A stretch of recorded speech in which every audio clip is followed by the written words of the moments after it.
All right, that is called a Celebrity Club, and that is Dillon Jones. Welcome to the show. Thank you. Yeah, I'm excited to be here. Absolutely, absolutely. Now, I was talking about you a little bit before we played Town Like Mine. Do you currently live in Utah still?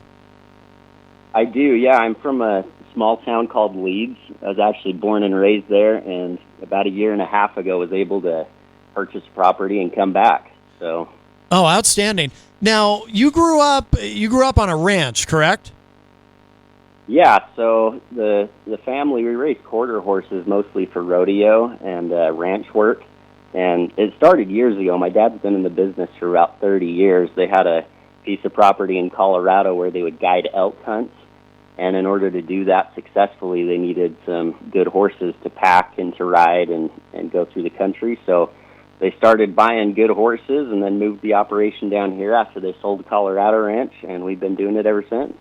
Now, I'm curious about, I don't know a lot about this, but I've always assumed that it's very, very hard work and that it's not, and I'm kind of showing my age when I say this, but, I grew up watching the shows like Dallas where they make it look like, very glamorous on the ranch. But I assume it's incredibly hard work and it probably takes an implacable work ethic. But, tell me if I'm wrong. No, you're right on the money. It kind of depends on what you dedicate yourself to, but we're, a working farm and ranch, so we grow our own hay and put that up for the winter. We have cows, we have sheep, and chickens and everything else in between. And then the horses side of things, we'll raise the colts until they're, about a year old, and then most of them will sell and go into rodeo homes, and the rest of them we keep and start training ourselves and get riding and work on the shows later. So it's a lot of work, and it's a family effort right now. I've got 5 siblings and my parents that all live close by, and we all pitch in and make the ranch work. Wow. What time is it there, by the way? I assume it's because you must be used to getting up pretty early. I was commenting to Jenny earlier that you're at least 2 hours behind us, I think, right? Yeah, we're about 7:30 right now, but I've been up for about an hour. Yeah. So yeah, that's no problem for you, certainly. So do you think? When did you start playing music? Did I read correctly that you started learning to be a musician at 6 years old? Is that correct?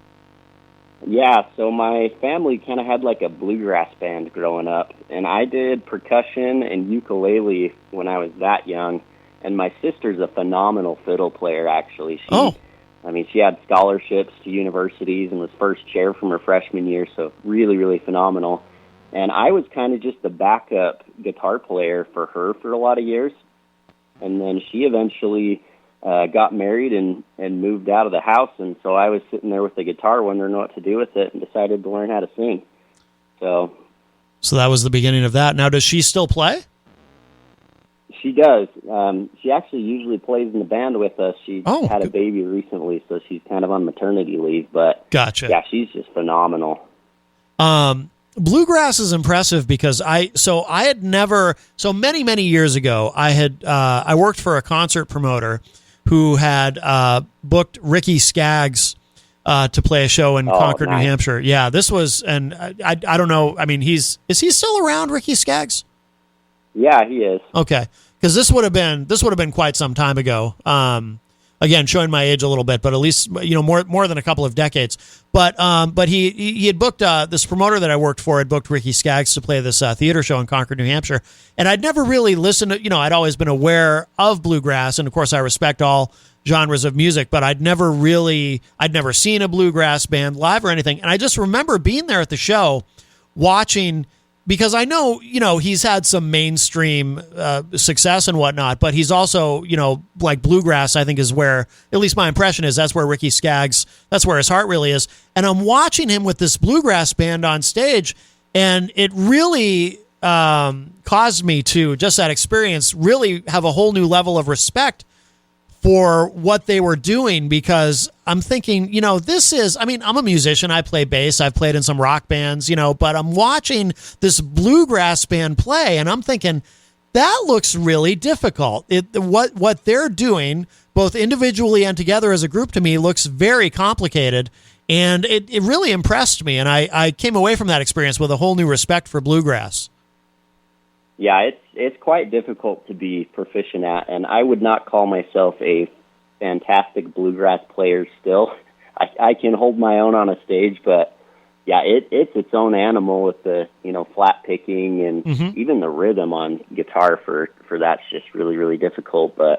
And then usually they're just in front of like a canned mic, and so y'all have to kind of balance your own tone and volume based on where you stand and try not to get in the other person's way. It's quite intricate, but it's super fun. Yeah, that's interesting too. What you said about they're around a mic, a single mic. I hadn't even thought about that part, but yeah, that's true. There's a real art and a skill to that. So you started playing really young. Like, when did you begin writing your own songs? Do you know? Can you put that didn't come until years later. So yeah, I started into college, and by then, my sister had moved out, and so I was kind of playing and singing my own stuff. Just a lot of like 90s covers is what I like singing and listening to. Yeah. And then I'd always had this appreciation for chicken picking, and I mean, every day I just try to figure out how in the world to do that. Well, I finally bought a telly when I was 22 or 23, and I started picking it up, learned some Dwight Yoakam songs and just that type of thing, and then decided to start performing a little bit. So we started a cover band for 90s country, and then a few years into that is when I started writing songs. And the very first song I ever wrote was the Celebrity Club. I don't know if you've heard that one yet. That's the one we just played right before we talked to you. Yeah. So that was the first song you ever wrote? Yeah. Oh. And what happened is I got invited to open up for a guy named John Ford Coley, who is best known as England Dan. And I'd actually never heard of him, regretfully, but I was invited to open for his show, and I went and played, and it was really cool and just had a really fun experience. And I had about a 15-minute drive home, and that chorus came to me in full on that drive. Yeah. And, a few months later, it finally worked out the rest of it, but that was the first time I ever tried writing a song, and it worked out pretty good, so I started writing more. Okay. Well, yeah, you got off to a great start, and getting to play with John Ford Coley, that's it's easy to see how that would be a big inspiration for you. You also performed with the St. George Symphony. Tell me about that. Yeah, that's mostly due to my sister. Oh. So it was her senior year, and she had her, kind of showcase performance as her graduating part of music. And so she convinced her professor to let her do The Devil Went Down to Georgia with the Symphony. And with that, they needed somebody to sing it and somebody that could kind of do justice to country. So they asked me to step in, and I played guitar and sang The Devil Went Down to Georgia with the St. George Symphony. Oh, no kidding. Oh, that's pretty cool. Is there is that online anywhere? Like, is there video of that? I would have to track it down. I would assume there is, but I haven't went looking for it. Yeah. Oh, that would just be cool to see. I mean, I assume it went well. Yeah, it went really well. Yeah. They didn't know what was coming with the symphony playing that, but they did a really good job. Oh, that's cool. Is it difficult to balance everything that you're doing? Because obviously you're very busy, as we discussed briefly earlier, the work that you do is challenging, I would imagine. I mean, is it hard to fit everything all in? Yeah, it really is. Apart from the ranch, I actually own a little service company that does like window cleaning and Christmas lights and pool cleaning and things like that. Oh. And so that's where I make most of my cash flow, and then I can, spend my free time doing music stuff. Yeah. And then, of course, the ranch and everything too, and completely independent as of right now, just kind of working my own schedule. And the nice thing about it, though, is that I do have my parents that help out a lot. Mm-hmm. My dad actually drums for me most of the time, and my mom plays bass. Oh, wow. And then when I have my sister on the fiddle, it's pretty easy to book gigs and go out and play. So, yeah, on that aspect, they've really made it easy to do music, which is nice. Oh, that's fantastic. Well, yeah, and obviously it's always helpful when you decide you want to be a musician and you want to do that professionally. It's helpful when you have family members who are supportive. because not everyone's family is, but you've got that plus, plus more, right? Because they're not only supportive, but they're actively participating. That's great. Yeah. Yeah, they're really good for that. That's amazing. I would imagine, is it easy as far as, there must be, because you're family, there's probably something almost intuitive, I would imagine, about how you come together in terms of learning the songs, playing the songs, how you gel together on stage. I mean, does that make it easier, do you think, that because you're family? Yeah, it's so much easier, and it's interesting. We'll have a lot of people after shows come up to us and just say that there was something different because they could tell that we just clicked, especially with my sister. She'll do harmony vocals for me, and I'll let her sing some good female vocal country songs too, and we just bounce back and forth so easy. And I mean, if we mess up, usually people don't know because we just start playing whatever the other person is playing and cover it up. And yeah. It makes it really, really easy to perform that way just because we've spent so much time together. We can read the cues. We can, yeah, it's really nice. And I've played with other people, and it works well, but it takes a lot more practice. And then, doing improv and stuff's a lot harder, too, with just a hired group because they don't really know where your brain's going and things. So, yeah, having family play is definitely the best thing. Now, how has it worked with her being out? Because, obviously, you mentioned her having a baby.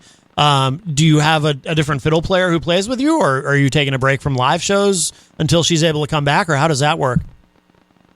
Yeah, we because we started putting out music, I've actually had a massive influx of live shows in the area. Good. And so I've got a pedal steel player out here. He's probably the only one in southern Utah. Found him at this random little show that I played years ago and asked if he wanted to join the band. So if he's available, he's there most of the time. And then there's another one that a fiddle player, I think he played for the Bar G Wranglers at one point. And he's also kind of a tour guide and stuff, so he's not always around. But if he's in town, he'll come and play with me every time. So, and then I play my own lead guitar, so if I actually have to, I can make the show a little exciting with the trio band. But yeah, I definitely like another aspect of music there. So that must be cool, though, that you can sort of work in different configurations. I've always, I'm not active anymore as far as playing, but I played in a lot of bands, but I never played in a band where you could have different configurations depending on, who was available or what might work for the venue or whatever it is, and be able to take the existing songs and just sort of adapt them like you're able to do. That must be cool too. I would imagine there's something sort of liberating because it gives you a certain flexibility that you might not have if you were in a different kind of band. Oh, absolutely. Yeah, I've got this bass player who's written some blues stuff, and if we're out on a show and I'm either sung out or we don't have the fiddle or something, I'll just let him take the mic and we'll just jam out on a blues song for 5 or 6 minutes. And yeah, it's really easy to just kind of mold around the music and the song rather than be so stuck in a show that you can't perform. So right, it is liberating that way. And in the other aspect, I think it's nice to kind of have the leisure and freedom to play venues that are really forgiving that way, where they're just there to hear good music. They're not really coming for this, A-list show from Dillon Jones. They're coming to see who this kid is and if he can play music. So yeah, it's really fun to just be a musician. So excellent. So what's kind of the long-term trajectory for you? We have some singles that you sent us. Are these? Do you have an EP on the way or a full album, or are you going to continue releasing singles? Do you think, or what's kind of your long-term plan?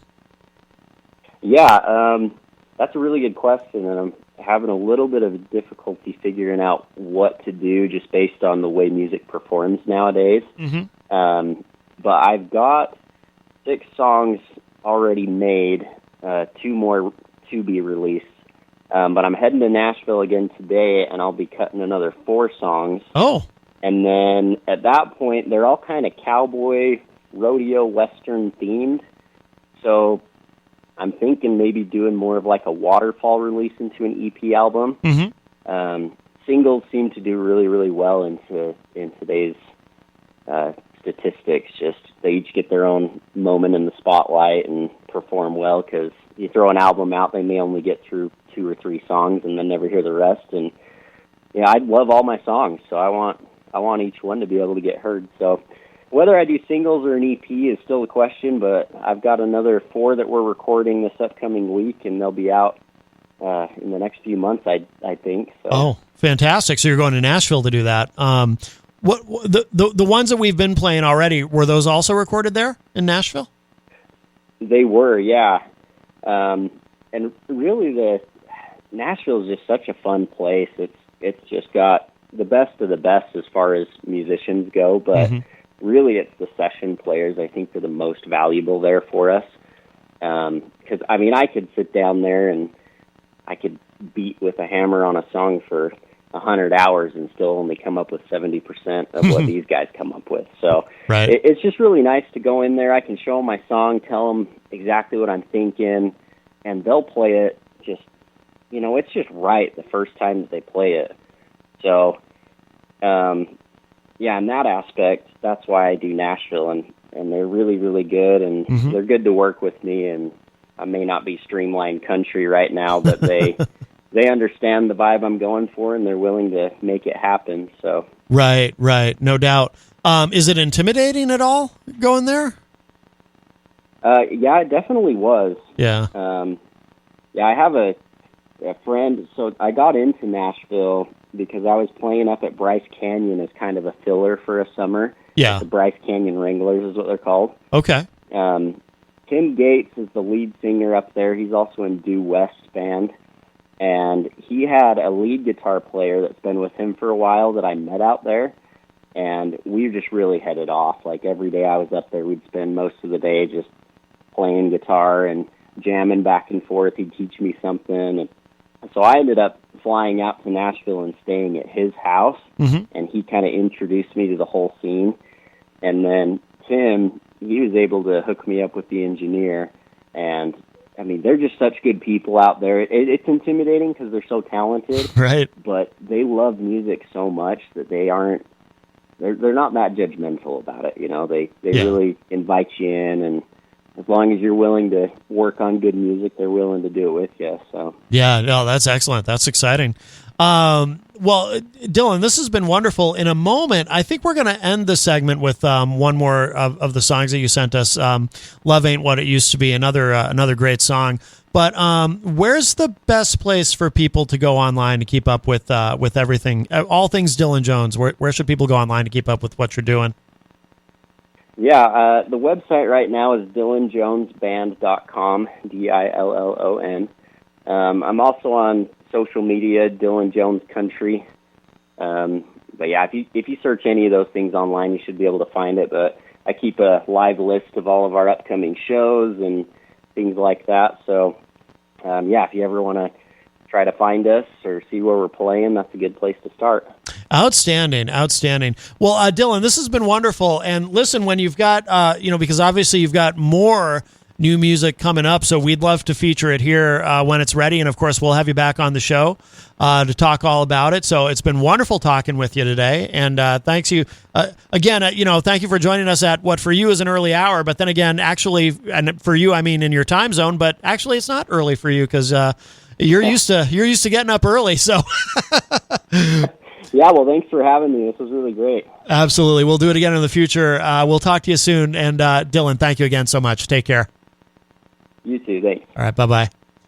All right. That is Dillon Jones all the way from Utah. And we're going to give this a spin. This is another great song from his. I love his voice. Dillon Jones, this is called "Love Ain't What It Used to Be."